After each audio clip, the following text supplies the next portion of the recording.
강릉 산불 피해 지역의 체육관 대피소. 코를 찌르는 그을음 냄새와 재의 흔적이 공간을 가득 채우고 있었습니다. 땀에 절은 봉사자들이 분주히 오가는 가운데 갑자기 소란스러운 발걸음 소리가 들렸어요. 수십 대의 카메라와 정장 차림의 보좌진들이 몰려오며 분위기를 확 바꿔놓았죠. 여당 당대표 윤상철이 등장하는 순간 공간의 에너지가 한순간에 바뀌었습니다. 그는 몸을 숙여 피해자들에게 인사하며 일부러 와이셔츠 소매를 걷어올렸어요. 완벽하게 다림질된 자켓을 벗어 손에 들고 카메라를 향해 각도를 잡아 미소 지었습니다. 그 모습이 너무나 계산된 듯해 보여서 주변 사람들의 시선이 불편해졌어요. 국민 여러분, 고통은 나눌수록 작아집니다. 저도 함께하겠습니다. 윤상철의 목소리가 체육관 안을 울려 퍼졌습니다. 그의 머리카락 한 올 흐트러짐 없이 기자들이 쏟아내는 플래시 세례를 온몸으로 받아냈어요.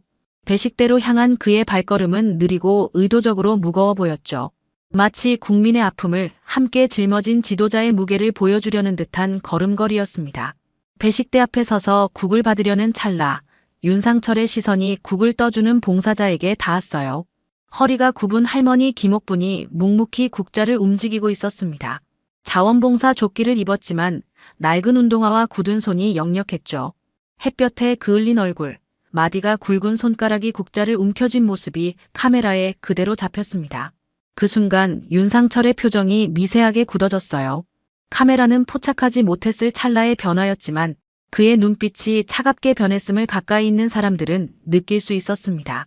그는 미소를 억지로 유지하며 고개를 살짝 돌려 보좌관의 귀에 속삭였죠. 이런 그림 말고 젊고 단정한 사람 없나? 저 할머니 좀 보세요. 손도 떨리고 옷차림은 저게 뭡니까? 노인네가 꼬질꼬질하게 국 퍼주는 모습 찍히면 감성파리로 보일 수도 있잖아요. 빨리 교체해줘요. 그 말은 작게 했지만 주변이 조용한 탓에 할머니의 귀에도 들렸습니다.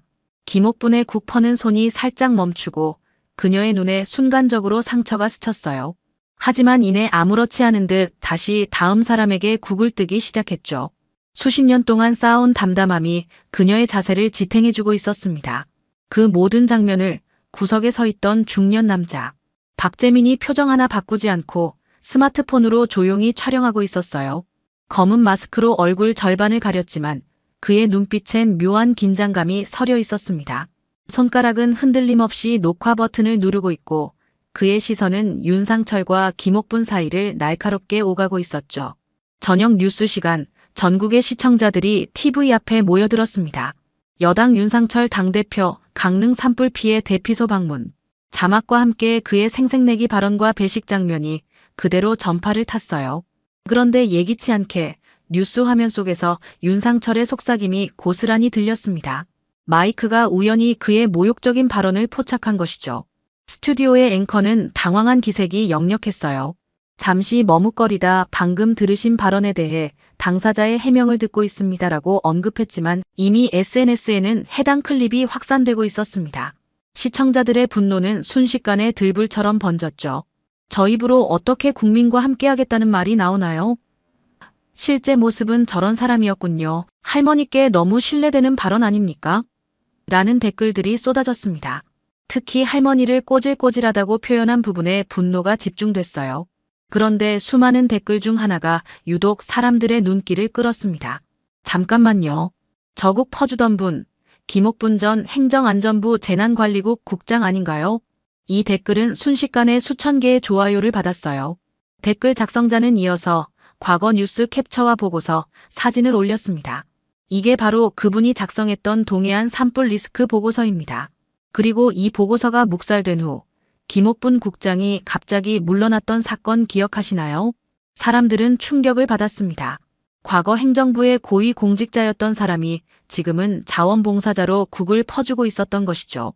그것도 그녀가 경고했던 바로 그 지역의 산불 피해 현장에서요. 이 아이러니한 상황이 시청자들의 마음을 더욱 울렸습니다. 윤상철이 당시 관련 상임이었던 것 같은데 그분 보고서 내용이 맞았다는 건가요? 예견된 재난이었다니 라는 의문과 분노가 섞인 댓글이 이어졌어요. SNS에는 곧 해시태그 김옥분 전 국장과 예견된 산불이 트렌드에 올랐습니다. 사람들은 김옥분의 과거 행적과 보고서 내용을 찾아보기 시작했죠. 한 유튜버는 실시간으로 관련 자료를 찾는 방송을 시작했고 시청자 수가 기하급수적으로 늘어났습니다. 윤상철 측은 황급히 사과문을 발표했어요. 현장의 긴장된 분위기에서 나온 부적절한 발언이었습니다. 김옥분 할머니께 진심으로 사과드립니다. 하지만 이미 대중의 시선은 김옥분과 그녀의 과거로 향하고 있었죠. 한 시사 프로그램 PD는 긴급히 제작 회의를 소집했습니다. 김옥분 전 국장을 찾아라. 그분의 이야기를 들어봐야겠다. 여러 매체가 그녀의 행방을 수소문하기 시작했지만 김옥분은 이미 다른 대피소로 자리를 옮겨 묵묵히 봉사를 계속하고 있었어요.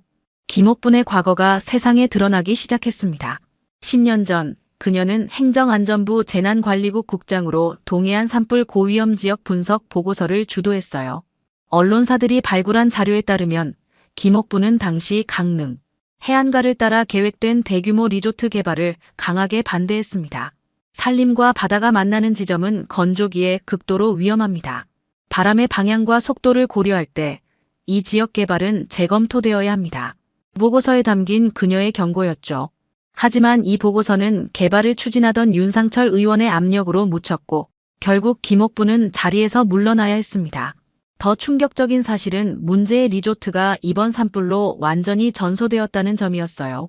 그리고 김옥분이 봉사하던 바로 그 대피소는 그녀가 위험하다고 지목했던 지역 주민들이 모인 곳이었습니다. 그녀는 알고 있었습니다. 모두가 무시할 때 그녀만이 목소리를 높였죠. 당시 김옥분과 함께 일했던 공무원의 증언이 방송을 탔어요. 하지만 개발 이익 앞에서 그녀의 목소리는 묻혔습니다. 김옥분의 예측이 정확했다는 사실이 알려지자 사람들은 그녀를 카산드라에 비유하기 시작했습니다. 예언은 했지만 아무도 믿지 않았던 그리스 신화 속 인물이죠. 소셜미디어에는 김옥분의 과거 인터뷰 영상이 재조명되었어요. 안전은 타협의 대상이 아닙니다. 당장의 이익을 위해 미래의 위험을 감수하는 것은 결코 현명한 선택이 아니에요. 당시 국회 청문회에서 그녀가 했던 말입니다. 그 영상 아래에는 그녀의 말이 현실이 됐다. 국가가 벌인 진실한 공직자라는 댓글이 달렸습니다. 한편 윤상철 측은 당시 상황에 대해 해명을 시도했어요. 당시 개발은 적법한 절차를 거쳤습니다. 김 전 국장의 보고서는 과학적 근거가 부족했고 지역 경제 활성화라는 더 큰 그림을 보지 못했죠. 하지만 이런 해명은 오히려 역풍을 맞았습니다. 전문가들이 김옥분의 보고서를 재검토하기 시작했어요. 산림청의 한 연구원은 이 보고서는 놀라울 정도로 정확했습니다. 풍향, 산림 밀도, 지형적 특성을 고려한 정교한 분석이었죠. 라고 평가했습니다. 김옥분에 대한 관심이 높아지면서 사람들은 그녀가 지난 10년간 무엇을 했는지 궁금해했어요. 취재진이 파악한 바로는 그녀는 고향인 강릉으로 돌아와 조용히 살아왔습니다. 산불 위험에 관한 강연을 지역 주민들에게 해왔지만 큰 주목을 받지는 못했죠. 이제 모든 이목은 김옥분에게 쏠렸습니다. 그녀가 예견했던 재난이 현실이 되었고 국민들은 진실을 알고 싶어 했어요. 언론은 김옥분을 잊혀진 예언자라고 부르기 시작했습니다. 인터넷 커뮤니티에서 또 다른 폭탄이 터졌습니다. 대피소에서 봉사 중이던 한 여대생의 얼굴이 포착된 것이죠. 저분 윤상철 딸 아닌가요? 라는 제목의 게시물이 올라왔어요. 게시물에는 대피소에서 식사를 나르는 젊은 여성의 사진과 윤상철의 가족 사진이 나란히 놓여 있었습니다. 순식간에 윤하은이라는 이름과 그녀의 신상 정보가 퍼졌어요. 누군가 정리한 내용에 따르면 윤하은은 서울 소재 명문대 환경공학과를 졸업했고 현재는 그녀의 모친이 운영하는 복지재단 산하연구소에 취업했다고 합니다. 하지만 곧 의심스러운 정보도 함께 나왔죠. 확인된 고등학교 성적은 하위권이었는데 어떻게 명문대에 진학했는지에 대한 의문이 제기됐습니다. 이거 입시비리 아닌가요? 아버지 백으로 대학 갔다가 엄마 백으로 취업한 케이스네요. 라는 댓글이 달렸어요. 급기야 한 기자가 윤하은의 고교 동창을 인터뷰했습니다. 솔직히 말해서 하은이가 그런 대학에 갈 성적은 아니었어요. 다들 놀랐죠. 사태는 더 복잡해졌습니다. 윤하은의 취업처인 복지재단이 조사 대상으로 떠올랐어요. 자세히 들여다보니 이 재단은 상당한 정부 보조금을 받고 있었고 특히 재난안전 관련 예산이 집중적으로 배정되어 있었습니다. 한 시민단체가 제기한 의혹은 더 심각했죠. 윤상철 의원이 국회 예산심의 과정에서 재난안전 관련 예산을 부인의 복지재단으로 몰아준 정황이 있습니다. 이는 명백한 이해 충돌입니다. 검찰은 즉각 내사에 착수했다고 밝혔어요. 윤하은은 결국 기자들 앞에 섰습니다. 떨리는 목소리로 그녀는 말했어요. 저는 제가 실력으로 대학에 입학했다고 믿었습니다. 하지만 최근 상황을 보니 저도 의문이 생깁니다. 더 큰 충격은 복지재단의 실체가 드러나면서 왔습니다. 이 재단이 운영하는 안전연구소는 김옥분 전 국장이 작성한 것과 유사한 보고서들을 보유하고 있었어요. 그러나 재단은 이 보고서들을 공개하지 않고 오히려 개발 사업을 위한 안전 인증을 남발해왔다는 의혹이 제기됐습니다. 즉 윤상철은 김옥분의 경고를 묵살했을 뿐만 아니라 그 후에는 부인의 재단을 통해 안전 문제를 관리하며 이득을 취했다는 겁니다. 한 시사 프로그램 진행자의 정리였어요. 시민들의 분노는 폭발했습니다. 윤상철 자택 앞에는 항해 시위대가 모였고 여당 내부에서도 그의 사퇴를 요구하는 목소리가 나왔어요. 그러나 윤상철은 모든 것은 적법한 절차에 따른 것이라며 버티고 있었습니다. 한편 윤하은의 모습이 다시 카메라에 잡혔어요. 그녀는 기자들의 질문에 답하지 않고 묵묵히 대피소로 향했습니다. 그녀의 눈에는 혼란과 부끄러움이 가득했죠. 그 장면을 찍은 남자 박재민의 정체가 드러났습니다. 그는 과거 김옥분 국장 해임 당시 진실을 보도하려다 해고당한 전직 언론인이었어요. 지난 10년간 그는 프리랜서로 일하며 작은 뉴스 채널을 운영해왔습니다. 저는 기다렸습니다. 언젠가 진실이 드러날 날을 말이죠. 자신의 유튜브 채널에서 박재민이 한 고백이었어요. 그는 10년 전 김옥분 국장의 산불 위험 보고서를 단독 입수해 보도하려 했지만 언론사의 압력으로 무산되었습니다. 결국 그는 왜곡 보도라는 명목으로 해고됐고 주류 언론계에서 완전히 배제되었죠. 박재민은 김옥분의 해임 과정에서 윤상철이 결정적인 역할을 했다는 증거도 공개했어요. 윤상철이 당시 언론사 사주와 나눈 통화 녹음본이었습니다. 김옥분 국장 관련 기사는 내려주셨으면 합니다. 개발 사업에 차질이 생길 수 있거든요. 이 녹음본이 공개되자 사회는 충격에 빠졌어요.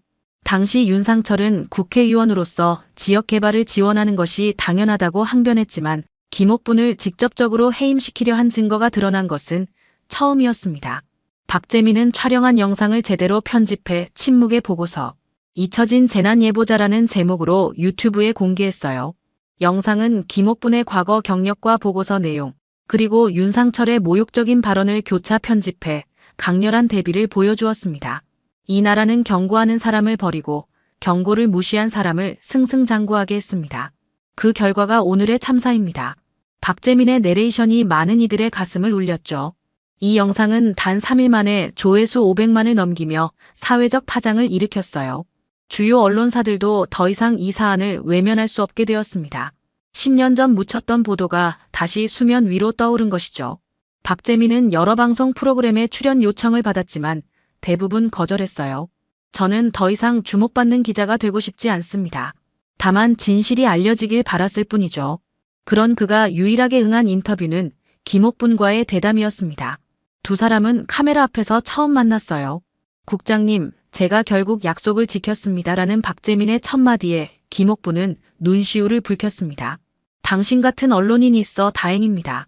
하지만 이미 많은 것을 잃고 나서야 진실이 드러난다는 건 너무 슬픈 일이에요. 김옥분의 담담한 대답이었죠. 인터뷰에서 김옥분은 과거의 일을 상세히 밝혔습니다. 그녀의 보고서가 어떻게 무시되었는지, 그리고 개발 사업이 어떻게 졸속으로 진행되었는지에 대한 이야기였어요. 특히 산불 방지를 위한 최소한의 안전장치조차 무시되었다는 사실이 많은 이들을 분노하게 했습니다. 이 인터뷰는 또 다른 폭탄을 터뜨렸어요. 국회는 산불 피해와 관련된 청문회 개최를 결정했고 윤상철과 김옥분 모두 증인으로 소환되었습니다. 복지재단 비리와 산불 대응 실패를 다루는 국회 청문회장. 긴장감이 감도는 가운데 윤상철이 증인석에 앉았습니다. 그의 얼굴은 굳어 있었지만 여전히 자신감 넘치는 태도를 유지하려 애쓰는 모습이었어요. 카메라 플래시가 쉴 새 없이 터지는 가운데 의원들의 질문이 쏟아졌습니다. 윤 의원님, 10년 전 김옥분 국장의 보고서를 받아보신 적이 있습니까? 그런 보고서가 있었는지 기억나지 않네요. 수많은 보고서 중 하나였을 겁니다. 그렇다면 국장님의 해임 과정에 관여하신 적은요? 인사 문제는 행정부 소관이었습니다. 제가 관여할 권한도 이유도 없었죠. 윤상철은 모든 질문에 교묘하게 답변하며 책임을 회피했어요. 그의 말 한마디 한마디는 법률 전문가들의 검토를 거친 듯 틈이 없었습니다. 청문회는 예상대로 평행선을 달리는 듯했죠. 그때 청문회장 문이 열리고 새로운 증인이 입장했습니다. 김옥분이었어요. 그녀는 평소와 같은 소박한 차림이었지만 걸음걸이에서는 단호함이 느껴졌습니다. 윤상철의 표정이 순간 굳었어요. 두 사람의 시선이 공중에서 마주쳤습니다. 김옥분이 증인석에 앉자 장내가 숙연해졌어요. 그녀는 차분한 목소리로 말하기 시작했습니다. 저는 10년 전 바로 이곳 국회에서도 증언했습니다. 동해안 산불 위험에 관한 경고였죠. 하지만 아무도 귀담아 듣지 않았어요. 그녀의 증언은 명확했습니다. 보고서가 어떻게 작성되었고 어떤 과학적 근거를 담고 있었는지 그리고 왜 무시되었는지를 차분히 설명했어요. 청문회장은 그녀의 말 한마디 한마디에 집중했습니다. 결정적인 순간 김옥분은 가방에서 한 장의 문서를 꺼냈어요. 낡은 서류 한 장이었습니다. 이게 제가 남긴 산불 대응 매뉴얼입니다. 당신 책상 위에도 있었죠. 단 한 번도 안 펴보셨지만요. 그녀는 문서를 들어보이며 윤상철을 직접 응시했습니다. 청문회장은 완전한 침묵에 빠졌어요. 카메라 플래시만이 번쩍이고 기자들의 손이 분주히 움직였습니다. 윤상철은 당황한 기색이 역력했어요. 그런 문서를 직접 받은 기억이 없습니다. 아마도 비서실을 통해 제가 직접 전달했습니다. 김옥분이 단호하게 말을 끊었어요. 회의 끝나고 복도에서 마주쳤을 때 손수 드렸죠. 당신은 검토해보겠다고 말씀하셨습니다. 그 순간 청문회장 뒤편에서 박재민이 조용히 자리에서 일어났어요. 그는 노트북을 열고 프로젝터에 연결했습니다. 화면에는 10년 전 국회 복도에서 김옥분이 윤상철에게 문서를 전달하는 장면이 나타났습니다. 윤상철이 문서를 받아 가방에 넣는 모습까지 선명했어요. 제가 당시 취재차 촬영했던 영상입니다. 박재민의 담담한 설명이 이어졌습니다. 이 영상도 방송사에서 내보내지 않았죠. 청문회장은 충격에 빠졌어요. 윤상철의 얼굴이 창백해졌고 그의 변호인은 허둥지둥 서류를 뒤적이기 시작했습니다. 위원장이 10분 정회를 선언했지만 이미 상황은 돌이킬 수 없는 지경에 이르렀어요. 휴식 시간 윤상철은 복도에서 김옥분과 마주쳤습니다. 두 사람 사이에 묘한 긴장감이 감돌았어요. 왜 이러십니까? 정치적으로 저를 몰아넣으려는 겁니까? 윤상철이 낮은 목소리로 물었습니다. 김옥분은 잠시 그를 바라보다 조용히 대답했어요. 정치가 아닙니다. 진실입니다. 그리고 무엇보다 사람들의 생명이에요. 청문회 이후 언론의 관심은 윤하은에게로 쏠렸습니다. 아버지의 스캔들에 휘말린 그녀는 며칠간 공개석상의 모습을 드러내지 않았어요. 소셜미디어도 모두 비공개로 전환했고 심지어 복지재단 연구소도 무단 결근 상태였습니다. 그러던 중 갑작스럽게 윤하은 본인이 기자회견을 요청했어요. 복지재단 앞에 마련된 단상에 그녀가 나타났을 때 기자들은 물밀듯이 몰려들었습니다. 윤하은의 얼굴은 창백했고 눈가에는 피곤함이 역력했어요. 이렇게 나서게 되어 죄송합니다. 그녀의 목소리는 떨렸지만 결연했죠. 지난 며칠 많은 생각을 했습니다. 저는 지금까지 제 자격이 있다고 믿었어요. 하지만 그건 아버지 덕이었고 재난 앞에서는 아무것도 아니었습니다. 그녀는 떨리는 손으로 준비해온 메모를 펼쳤습니다. 저는 진심으로 환경공학을 공부하고 싶었어요. 하지만 실력이 부족했습니다. 그럼에도 대학에 입학할 수 있었던 건 아버지의 영향력 때문이란 걸 이제야 인정합니다. 장내가 술렁였어요. 카메라 플래시가 쉴 새 없이 터졌지만 윤하은은 흔들리지 않고 말을 이어갔습니다. 더 부끄러운 건 제가 근무하는 연구소가 김옥분 선생님의 보고서와 같은 중요한 경고들을 무시하고 오히려 개발 사업을 정당화하는 데 이용되었다는 사실이에요. 저는 그 과정에 무지했고 또 안일했습니다. 윤하은의 고백은 계속되었어요. 그녀는 자신이 누린 특혜와 복지재단의 문제점들을 솔직하게 인정했습니다. 그리고 마지막으로 그녀는 놀라운 결정을 발표했어요. 저는 오늘부로 연구소를 사직합니다. 그리고 잠시 목소리가 흔들렸지만 이내 단단해졌습니다. 김옥분 선생님의 대피소 봉사활동에 자원봉사자로 참여하려 합니다. 제가 얼마나 부족한지 깨닫고 진정으로 배우고 싶습니다. 기자회견 후 소셜미디어에서는 상반된 반응이 쏟아졌어요. 쇼 아니냐, 위기관리용 이벤트라는 비난도 있었지만 용기 있는 고백, 젊은이의 성장을 지지하는 목소리도 있었습니다. 다음 날 윤하은은 말 그대로 대피소를 찾았어요. 그녀는 화려한 옷차림도 화장도 없이 소박한 모습으로 나타났습니다. 봉사자 등록을 마친 그녀는 묵묵히 바닥을 닦고 국을 나르기 시작했죠. 처음에는 피해자들과 다른 봉사자들의 시선이 따가웠습니다. 저 아이는 윤상철 딸이잖아요. 언론 플레이 아닌가요? 라는 수군거림이 들렸어요. 하지만 윤하은은 아랑곳하지 않고 맡은 일에 집중했습니다. 며칠이 지나자 사람들의 시선도 조금씩 바뀌기 시작했어요. 윤하은은 누구보다 일찍 와서 늦게 떠났고 가장 힘든 일을 자처했습니다. 그녀가 바닥을 닦는 모습, 노인들의 말벗이 되어주는 모습이 SNS에 올라오기 시작했죠. 어느 날 김옥분이 윤하은에게 다가왔습니다. 두 사람은 잠시 말없이 서로를 바라보았어요. 그리고 김옥분이 조용히 말했습니다.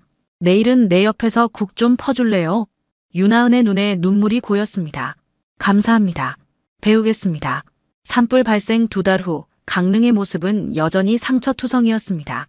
그을린 나무들과 무너진 건물들이 곳곳에 남아 있었지만 복구 작업은 착실히 진행되고 있었어요.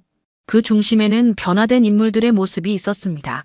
윤상철은 청문회 이후 정치적 생명이 끝났다고 해도 과언이 아니었어요. 여당 윤리위원회는 만장일치로 그의 제명을 결정했고 검찰은 복지재단 비리와 관련해 수사에 착수했습니다. 결국 그는 기자회견을 열어 정계 은퇴를 선언했어요. 저의 판단 착오와 오만이 많은 이들에게 상처를 주었습니다. 모든 책임을 지고 물러납니다. 짧은 발표 후 그는 어떤 질문도 받지 않고 자리를 떠났죠. 이후 윤상철은 해외로 출국했다는 소식만 전해졌습니다. 반면 박재민은 주류 언론으로부터 복귀 제안을 여러 받았어요. 대형 방송사들이 그의 취재 능력과 끈기를 높이 평가했습니다. 하지만 그는 모든 제안을 고사했어요. 이제는 저만의 목소리를 내고 싶습니다. 더 이상 누구에게도 검열받지 않겠어요.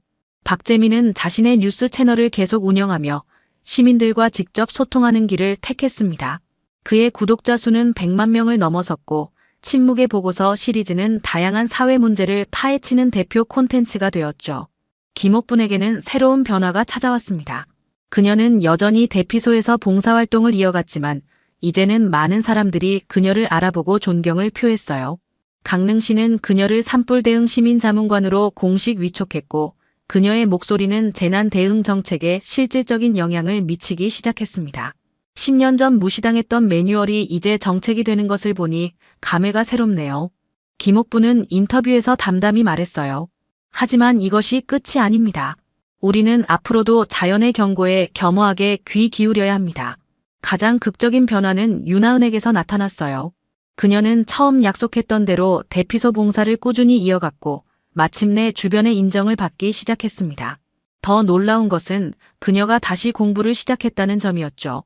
저는 기초부터 다시 배우고 있어요. 이번에는 제 실력으로, 제 노력으로요. 윤하은은 지역대학 환경공학과 야간 수업을 듣기 시작했습니다. 낮에는 봉사활동을, 밤에는 공부를 이어가는 그녀의 모습에 점차 지지하는 목소리가 늘어났어요. 강릉의 한 작은 대피소는 이제 복구자원봉사센터로 바뀌었습니다. 마지막 장면, 석양이 비치는 센터의 배식대. 김옥분이 여전히 국을 퍼주고 있었어요. 그리고 그 옆에는 고개 숙이고 함께 국을 푸는 윤하은의 모습이 있었습니다. 이제 좀 익숙해졌나요? 김옥분이 조용히 물었어요. 아직 많이 부족해요. 하지만 배우고 있습니다. 윤하은의 대답이었죠. 괜찮아요. 중요한 건 진심이니까. 김옥분이 미소 지었습니다. 햇살이 두 사람 위로 따스하게 내리쬐고 텅 빈 철제 식판 위로 따뜻한 국이 담겼습니다. 재난은 끝났지만 그 상처는 오래 남을 것입니다. 그러나 진실과 성찰, 그리고 화해의 흔적도 함께 남겨졌어요. 김옥분의 손과 윤하은의 손이 국자를 들고 함께 움직이는 모습은 아픔 속에서도 희망을 찾아가는 우리 사회의 작은 초상화처럼 보였습니다. 또 실수했어. 몇 번을 말해야 정신을 차려. 은행 로비에 차가운 목소리가 울려 퍼졌습니다. 부지점장 박상호가 서영의 창구로 성큼성큼 걸어오고 있었어요. 고객 돈을 장난으로 보나. 무릎 꿇고 사과해. 서영은 떨리는 다리로 바닥에 무릎을 꿇었어요. 눈물이 뺨을 타고 흘러내렸습니다. 그때였습니다. 아무리 잘못해도 무릎을 꿇리다니 제정신이요? 대기석에서 한 할머니가 벌떡 일어나며 외쳤어요. 70이 넘은 작은 체구였지만 그 목소리엔 강인한 기운이 실려 있었습니다. 박상호가 비웃으며 말했습니다. 백도 없고 돈도 없으니까 이런 대우받는 거예요. 하지만 할머니는 전혀 물러서지 않았어요. 오히려 가방에서 낡은 통장 하나를 꺼내 들었습니다. 사연 시작 전 구독과 좋아요 눌러주시면 큰 힘이 됩니다. 새벽 5시 반, 옥부는 어김없이 눈을 떴습니다. 70이 넘은 나이에도 몸은 시계보다 정확했어요. 남편을 떠나보낸 지 벌써 3년이 흘렀지만 혼자가 된 지금도 규칙적인 생활을 이어가고 있었죠. 슬리퍼를 신고 뒷마당으로 나가니 이슬이 맺힌 상추며 고추, 토마토가 반갑게 인사를 건넵니다. 물뿌리개를 들고 하나하나 정성스럽게 물을 주는 옥분의 얼굴엔 깊은 평온함이 가득했어요. 자, 오늘도 무럭무럭 자라거라. 혼잣말을 중얼거리며 채소들을 어루만지는 옥분의 손길은 여전히 부드러웠습니다. 텃밭 가꾸기는 남편이 살아계실 때부터 함께했던 소중한 일과였거든요. 지금은 혼자지만 이 작은 정원이 옥분에게는 큰 위안이 되어주고 있었어요. 아침 7시쯤 현관문이 열리는 소리가 들렸습니다. 어머니, 아침 드세요. 며느리 서영이 들어왔어요. 손엔 김치통과 미역국이 담긴 용기를 들고 있었죠. 서영은 이른 출근 시간에도 불구하고 매일 아침 시어머니 집에 들러 반찬을 챙겨주는 효부였습니다. 결혼한 지 10년이 넘었지만 단 한 번도 거르지 않았어요. 고마워요, 서영아. 매일 이렇게 챙겨주니 미안하기만 하네. 옥분이 서영의 손을 잡으며 말했습니다. 그런데 뭔가 이상했어요. 평소 따뜻하고 부드럽던 서영의 손이 차갑고 떨리고 있었거든요. 그런데 얼굴이 왜 그래? 많이 피곤해 보이는데. 옥분은 며느리의 눈가에 드리워진 짙은 그늘을 놓치지 않았습니다. 평소 활기차고 밝던 서영의 모습과는 사뭇 달랐어요. 뭔가 큰 걱정거리라도 있는 것 같았죠. 아, 요즘 은행 일이 좀 바빠서 그래요. 새로운 부장님이 워낙 까다로우셔서. 서영은 애써 웃으며 대답했지만 그 웃음 뒤에 숨겨진 고통을 옥분은 느낄 수 있었어요. 서영은 평소 어떤 어려움이 있어도 시어머니 앞에선 항상 밝은 모습만 보여주려 했거든요. 그것이 오히려 옥분을 더욱 걱정스럽게 만들었습니다. 그래도 너무 무리하지는 마. 건강이 제일이야. 돈 버는 것도 중요하지만 몸이 상하면 안 되잖아. 네, 알겠어요, 어머니. 그럼 저 출근해야 해서요. 서영이 서둘러 나가는 뒷모습을 바라보던 옥분은 가슴 한편이 묵직해졌습니다. 뭔가 며느리에게 큰 걱정거리가 있다는 것을 직감할 수 있었거든요. 점심을 먹고 나서 옥분은 결심했습니다. 오랜만에 은행에 들러 통장 정리도 하고 서영에게 도시락도 전해주자고 말이에요. 아침에 본 며느리의 창백한 얼굴이 계속 마음에 걸렸거든요.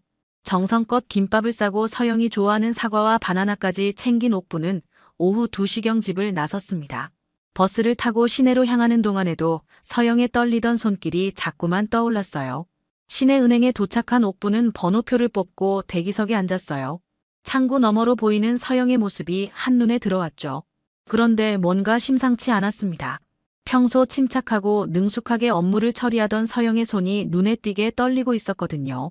서류를 넘길 때마다 종이가 바스락거리는 소리가 유독 크게 들렸어요. 서영은 서류를 확인하면서도 계속 주변을 살피며 불안한 기색을 감추지 못했습니다. 고개를 자꾸 숙이고 고객과 대화할 때도 목소리가 작고 위축되어 있었어요.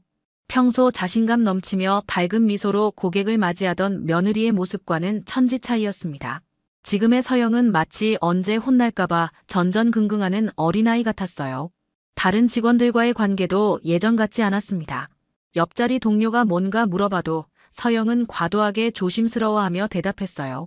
예전 같으면 자연스럽게 농담도 주고받고 웃음소리가 끊이지 않던 창구였는데 지금은 긴장감만이 감돌고 있었습니다. 화장실에 갈 때조차 주변을 살피며 눈치를 보는 게 안쓰럽기만 했어요. 죄송합니다. 다시 한번 확인해 보겠습니다. 서영이 고객에게 사과하는 목소리가 들렸어요. 별것 아닌 일인데도 과도하게 긴장하며 몇 번씩 확인하고 또 확인하고 있었습니다. 예전 같으면 침착하게 처리했을 간단한 업무인데 지금은 모든 것이 두렵고 어려운 일처럼 보였어요. 계산기를 두드리는 손가락도 어색하게 움직였습니다. 옥부는 며느리의 변화된 모습을 보며 가슴이 답답해졌어요. 결혼 초기부터 지금까지 항상 씩씩하고 당당했던 서영이었는데 지금은 완전히 다른 사람이 되어버린 것 같았거든요. 아니, 이게 뭐야? 내 돈이 왜 이렇게 됐다는 거야? 갑자기 한 고객이 목소리를 높이며 화를 내기 시작했습니다. 50대 중반쯤 되어 보이는 남성이었는데 얼굴이 빨갛게 달아오른 채 서영을 향해 소리를 지르고 있었어요. 주먹을 책상에 내리치며 분노를 표출했습니다. 서영의 얼굴이 순식간에 새하얗게 변했습니다. 손은 더욱 심하게 떨리기 시작했고 입술도 파르르 떨렸어요. 말도 제대로 나오지 않아 더듬거리기만 했습니다. 죄송합니다. 제가 다시 한번 확인해 보겠습니다. 서영의 목소리는 거의 울음이 섞여 있었어요. 다른 고객들과 직원들의 시선이 모두 그쪽으로 집중되자 서영은 더욱 패닉 상태에 빠져들었습니다. 온 은행이 조용해지면서 서영의 작은 흐느낌 소리만이 들렸어요. 또 실수했어. 저음의 목소리가 은행 로비에 차갑게 울려 퍼졌습니다. 50대 중반쯤 되어 보이는 남자가 서영의 창구로 성큼성큼 걸어왔어요. 회색 양복을 단정하게 차려입은 그의 이름표엔 부지점장 박상호라고 적혀 있었습니다. 키가 크고 건장한 체격의 박상호는 걸어오는 것만으로도 주변 직원들이 긴장하게 만들었어요. 박상호의 얼굴엔 차가운 분노가 어려 있었습니다. 눈매는 날카롭게 찢어져 있었고 굳게 담은 입에선 참을성이 바닥난 것이 역력했어요. 서영은 박상호를 보자마자 더욱 움츠러들었고 고개를 푹 숙인 채 입술을 꽉 깨물었습니다. 몇 번을 말해야 정신을 차려. 고객 돈을 장난으로 보나. 박상호는 고의로 목소리를 크게 내어 주변 모든 사람이 들을 수 있도록 했습니다. 은행 로비에 있던 다른 고객들과 직원들의 시선이 모두 서영에게 집중됐어요. 아이들까지 데리고 온 주부들도 수군거리며 상황을 지켜봤습니다. 부장님, 제가 다시 확인해 보겠습니다. 서영의 목소리는 떨렸고 눈가엔 벌써 눈물이 맺히기 시작했어요. 하지만 박상호는 전혀 봐주지 않았습니다. 확인은 무슨? 이미 고객에게 피해를 줬잖아. 이게 한두 번이야? 박상호는 서영 앞에 우뚝 서서 내려다봤습니다. 그의 눈엔 사람을 짓밟는 잔혹함이 담겨 있었어요. 마치 개미를 보듯 서영을 바라보는 시선이었습니다. 다른 직원들도 이 광경을 지켜보고 있었지만 아무도 나서지 않았어요. 오히려 자신들에게 불똥이 튈까봐 고개를 돌리거나 업무에만 집중하는 척했습니다. 평소 서영과 친하게 지내던 동료조차 모른 척하며 자리를 피했어요. 당신 때문에 우리 은행 이미지가 얼마나 손상되는지 알아. 매번 실수하고 사고치고. 박상호의 목소리는 점점 더 커졌습니다. 은행 로비 전체에 그의 분노가 메아리 쳤어요. 고객들은 불편한 표정으로 상황을 지켜봤고 어린아이들은 무서워하며 엄마 뒤로 숨었습니다. 무릎 꿇고 사과해. 갑작스러운 명령에 은행 로비가 순식간에 정적에 휩싸였어요. 서영이 믿을 수 없다는 표정으로 박상호를 바라봤습니다. 눈이 커지고 입이 살짝 벌어진 채 말문이 막혔어요. 예? 못 들었나? 고객 앞에서 무릎 꿇고 사과하라고. 박상호는 더욱 큰 소리로 외쳤습니다. 은방망이로 머리를 얻어맞은 듯한 충격이 서영의 얼굴에 스쳤어요. 주변 고객들도 이런 상황을 본 적이 없어서 어쩔 줄 몰라 했습니다. 부장님, 이건 너무. 서영이 떨리는 목소리로 항의해보려 했지만 박상호는 단호하게 말을 끊어버렸습니다. 뭐가 너무해.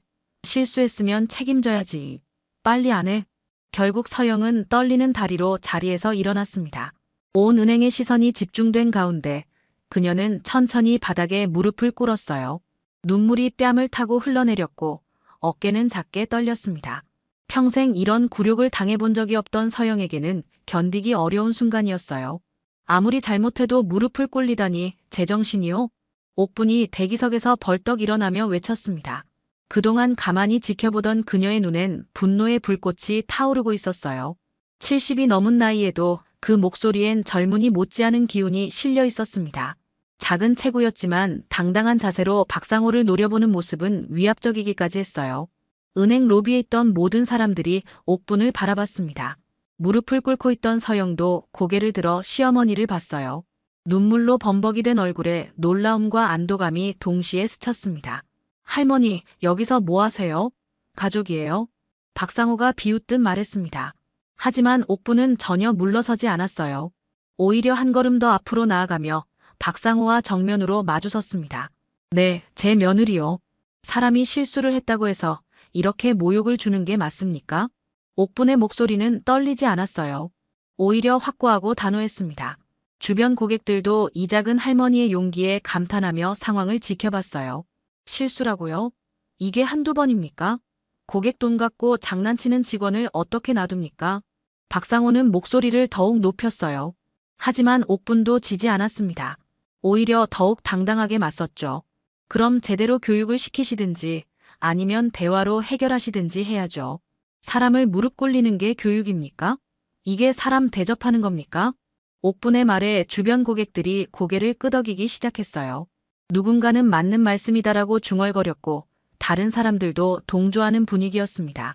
박상호는 이런 상황이 불리하다는 것을 느꼈는지 더욱 공격적으로 나왔어요. 백도 없고 돈도 없으니까 이런 대우받는 거예요. 여기가 어디인 줄 알고 큰 소리 쳐요. 이 말에 옥분의 얼굴이 붉어졌습니다. 가족을 모욕하는 말을 들을 수는 없었거든요.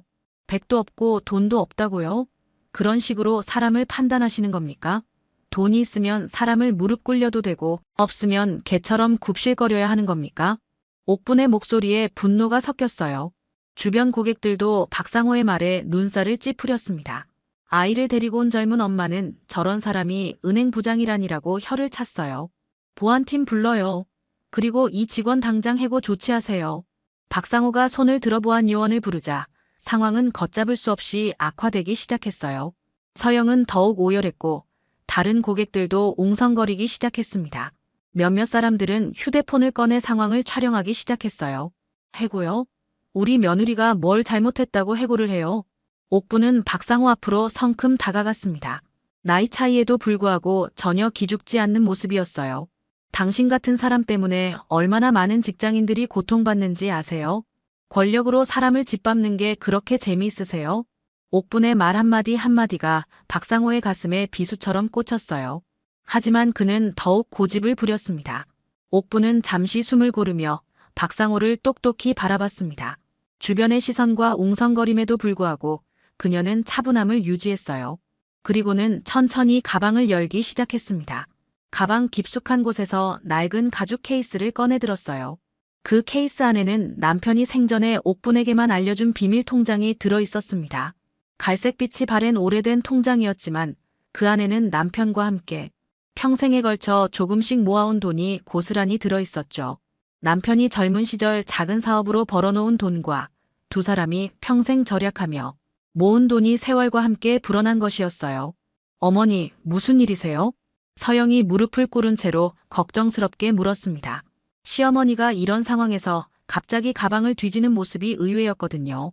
하지만 옥부는 가족들에게도 이 통장의 존재를 숨겨왔었어요. 자식들과 며느리에게 부담을 주고 싶지 않았고 또 너무 많은 돈이 있다는 것을 알면 오히려 가족관계가 복잡해질까봐 우려했던 것입니다. 남편도 생전에 이 돈은 정말 어려울 때만 써야 한다고 당부했었거든요. 잔액 좀 확인해 주시오. 옥분이 창구 직원에게 통장을 내밀며 담담히 말했습니다. 직원은 어리둥절한 표정으로 통장을 받아들었어요. 이 긴박한 상황에서 갑자기 나타난 할머니가 통장을 확인해달라니 상황 파악이 안 됐던 것입니다. 지금 이런 상황에서 뭘 하자는 거예요? 박상호가 짜증스럽게 말했지만 옥부는 전혀 흔들리지 않았어요. 오히려 더욱 당당한 자세로 서 있었습니다. 기계에 통장을 넣자 프린터가 돌아가는 소리가 들렸습니다. 잠시 후 직원의 얼굴이 순식간에 굳어졌어요. 눈을 크게 뜨고 모니터를 다시 한 번, 두 번, 세 번 확인하더니 손이 미세하게 떨리기 시작했습니다. 어머님 잠깐만요. 직원이 당황하며 상급자를 부르려고 하자 옥분이 차분하게 말했어요. 괜찮으니까 그냥 큰 소리로 읽어주세요. 여기 계신 모든 분들이 들을 수 있게. 은행 로비의 모든 사람들이 숨을 죽이고 지켜봤습니다. 박상호도 뭔가 이상함을 느꼈는지 미간을 찌푸렸어요. 서영은 여전히 무릎을 꿇은 채로 상황을 지켜보고 있었고 다른 고객들도 호기심 어린 눈으로 바라봤습니다. 직원은 떨리는 목소리로 다시 한번 모니터를 확인했어요. 숫자가 너무 많아서 제대로 읽기도 어려웠습니다. 평생 은행에서 일하면서도 이렇게 큰 금액은 처음 봤거든요. 정확히 얼마인지 말씀해 주시오. 옥분이 다시 한번 차분히 요청했습니다. 주변 사람들의 시선이 모두 직원에게 집중됐어요. 박상호조차 궁금한 표정으로 바라보고 있었습니다. 직원은 심호흡을 한번 크게 하고는 떨리는 목소리로 말하기 시작했어요. 잔액이 67억 3,800만 원입니다. 직원의 말이 끝나자 은행 로비가 순식간에 조용해졌어요. 마치 시간이 멈춘 것처럼 모든 사람들이 그 말을 되새기고 있었습니다. 67억이라는 숫자가 귀에 제대로 들어오지 않았거든요. 아이를 데리고 온 젊은 엄마는 입을 다물지 못했고 옆에 서 있던 대학생은 휴대폰을 떨어뜨릴 뻔했어요. 박상호의 얼굴이 하얗게 질렸습니다. 방금 전까지 거드름을 피우며 백도 없고 돈도 없다고 모욕했던 그의 표정에서 오만함이 순식간에 사라져버렸어요. 대신 당황스러움과 공포가 가득 찼습니다. 입을 벌린 채로 옥분을 바라보는 모습이 우스꽝스럽기까지 했죠. 뭐라고요? 67억. 박상호가 떨리는 목소리로 다시 물었지만 직원은 더욱 확실하게 말했습니다. 네, 67억 3,800만 원이 정확합니다. 부지점장님. 다른 창구 직원들도 하나둘씩 상황을 파악하고는 놀란 표정을 지었어요. 평생 은행에서 일해도 이런 거액을 본 적이 없었거든요. 고객들 사이에서도 웅성거림이 시작됐습니다. 어머, 진짜 67억이래요. 세상에, 저 할머니가. 아까 뭐라고 했더라. 백도 없고 돈도 없다고. 사람들의 수군거림이 점점 커졌어요. 누군가는 휴대폰을 꺼내 녹화를 시작했고 다른 사람들은 서로 놀란 표정으로 이야기를 나누기 시작했습니다. 옥부는 여전히 차분한 표정으로 말했어요. 전액 해지하겠습니다. 어머님 잠깐만요. 직원이 급하게 말을 막으려 했지만 옥부는 단호했습니다. 사람을 무릎 꿇리는 은행은 더 이상 믿을 수 없거든요. 다른 은행으로 옮기겠습니다. 이 말에 박상호의 얼굴이 더욱 창백해졌어요. 67억이라는 거액이 빠져나간다는 것은 은행으로서는 엄청난 손실이었거든요. 더군다나 이런 상황에서 고객이 떠난다면 은행의 이미지에도 치명적인 타격이 될 것이었습니다. 어머님, 오해가 있었던 것 같은데. 박상호가 급하게 옥분에게 다가가려 했지만 옥분은 손을 들어 제지했습니다. 오해요? 방금까지 제 며느리를 무릎 꿇려놓고 오해라고 하세요? 백도 없고 돈도 없다고 모욕하더니 이제 와서 오해라고요? 옥분의 목소리에는 분노가 가득했어요. 그동안 참고 있던 감정이 터져나오는 것 같았습니다. 다른 고객들이 하나둘씩 박수를 치기 시작했어요. 처음에는 한두 명이었지만 점점 더 많은 사람들이 박수에 동참했습니다. 잘했어요. 사람을 그렇게 대하면 안 되죠. 고객들의 응원이 쏟아졌어요. 누군가는 갑질하는 놈들 혼내주세요. 라고 외쳤고 다른 사람들도 동조하며 옥분을 지지했습니다. 박상호는 이제 완전히 패닉 상태가 되어 어쩔 줄 몰라 했어요. 은행의 최고 VIP 고객 중 한 명이었던 옥분을 모르고 모욕한 것입니다. 이 상황이 외부로 알려진다면 그의 직장 생활은 끝장날 것이 분명했어요. 부장이 무릎 꿇어라. 은행 로비 뒤편에서 한 고객이 큰 소리로 외치자 마치 도미노처럼 다른 사람들도 일제히 동조했습니다. 맞아. 사과해. 당신이 시킨 대로 해봐. 사람 대접은 받고 살아야지. 은행 로비 전체가 옥분과 서영을 지지하는 분위기로 완전히 바뀌었어요. 스마트폰으로 상황을 녹화하던 사람들은 라이브 방송까지 시작했고 댓글들이 실시간으로 올라오기 시작했습니다. 갑질 부장 실시간, 할머니 짱, 통쾌하다 같은 댓글들이 화면을 가득 채웠어요. 박상호는 사방에서 쏟아지는 시선과 야유에 완전히 움츠러들었습니다. 평소 직원들을 억압하며 보여주던 그 위풍당당함은 온데간데 없이 사라져버렸어요. 이마엔 식은땀이 흐르기 시작했고 손도 떨리기 시작했습니다. 어머님 정말 죄송합니다. 제가 완전히 잘못했습니다. 박상호가 떨리는 목소리로 사과했지만 고객들은 전혀 만족하지 않았어요. 말로만 사과하지 말고 무릎 꿇고 해. 아까 그 직원한테 시킨 대로 하라고. 똑같이 당해봐야 정신 차리지. 고객들의 목소리가 점점 커졌어요. 심지어 평소 조용했던 노인분들까지 맞는 소리다라며 고개를 끄덕였습니다. 이런 갑질을 당해본 경험이 있는 사람들이 대부분이었거든요. 박상호는 주변을 둘러보며 도움을 요청하는 눈빛을 보냈지만 다른 직원들조차 그를 외면했어요. 평소 박상호의 횡포에 시달렸던 직원들은 오히려 이 상황을 즐기는 것 같았습니다. 빨리 무릎 꿇어. 67억 고객한테 사과해. 결국 박상호는 더 이상 버틸 수 없었어요. 온 은행의 시선이 집중된 가운데 그는 천천히 바닥에 무릎을 꿇었습니다. 평생 다른 사람들 위해 군림하며 살아온 그에게는 견디기 어려운 굴욕이었어요. 정말 죄송합니다. 박상호의 목소리는 거의 들리지 않을 정도로 작았어요. 고개를 푹 숙인 채 떨리는 손으로 바닥을 짚고 있었습니다. 더 크게, 제대로 사과해. 아까 그 며느리한테 한 것처럼 똑똑히 해. 고객들은 여전히 만족하지 않았어요. 박상호는 할 수 없이 고개를 들어 서영을 바라보며 눈물을 흘리면서 사과했습니다. 서영 대리님, 정말 죄송합니다. 제가 완전히 잘못했습니다. 용서해 주세요. 서영은 시어머니의 도움으로 일어나서 옥분에게 달려왔어요. 옥분의 품에 안긴 서영은 오열하며 말했습니다. 어머니 덕분에 살았습니다. 정말 고마워요. 서영의 목소리는 감격과 안도감으로 떨렸어요. 그동안 참아왔던 모든 스트레스와 굴욕감이 한꺼번에 터져나왔습니다. 은행 로비는 박수와 환호로 가득 찼어요. 사람들은 옥분의 용기에 감동했고 갑질하는 상사에게 통쾌한 한 방을 날린 것에 대해 열렬한 박수갈채를 보냈습니다. 할머니 최고. 이런 게 진짜 어른이지. 권력으로 사람 괴롭히는 놈들 다 이렇게 되어야 해. 박상호는 여전히 무릎을 꿇은 채로 고개를 들지 못하고 있었어요.